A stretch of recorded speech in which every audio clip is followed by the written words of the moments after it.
Hey guys, I hope you've had a blessed day today, that you've been able to spend time with the Lord through reading His Word, through prayer, through worship. And if you haven't, then definitely take some time away from the busyness of our daily lives, of our chores, of our jobs, of school, of watching over our families, whatever it is that's keeping you busy. Make sure you spend time with Him. It matters. Our daily reading today was Jeremiah chapters 37 through 39. There are a few things that stood out to me.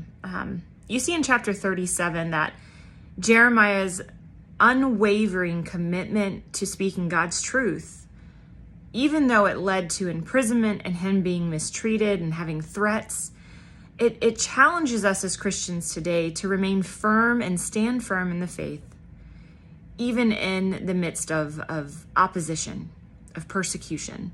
In Matthew chapter 5, verse 10, it says, "Blessed are those who are persecuted because of righteousness, for theirs is the kingdom of heaven." It encourages us that even today we should stand on God's truth and speak that to people, not in an unloving, condemning way, but we are called to be God's mouthpieces. Our very lives should be examples of Christ. Our lives and our love for each other and for other people should draw people to Him. We should stand firm in our faith, no matter the opposition that comes our way. Also, it shows you in these chapters the importance of obedience.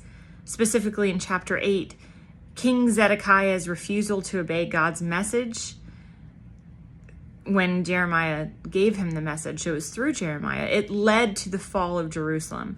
And it shows us that as Christians, our disobedience of God's word will have and can have and does have severe consequences. We are called to be set apart.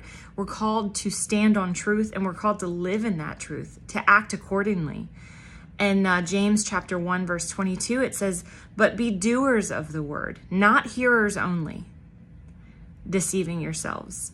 How often do we find ourselves in a situation where it's easy to speak the truth, but do we live it? Also, God's protection and justice. You see this in chapter 39. And so despite these crazy circumstances that Jeremiah is facing, he was still protected by the Lord. And that encourages us as Christians that we should remain faithful to God. We should rely on Him and know that He is always with us, that He never leaves us and He never forsakes us, even in the midst of trials. In Romans 8:28, it says, "And we know that in all things God works for the good of those who love Him, who have been called according to His purpose." This does not mean that we will not face hardships or hard times, that we will not go through storms. No, we will. Jesus told us we will. But we have Him with us. We can face anything because God is standing with us. So when He calls you out and He calls you to do things, just like He called Jeremiah, even when people don't listen to you, even when things don't change, if we stand firm in the faith and on His truth and on His word, and we speak those things and act in love towards others, God's name will be glorified. I hope that this encourages you and challenges you today, and that you can take this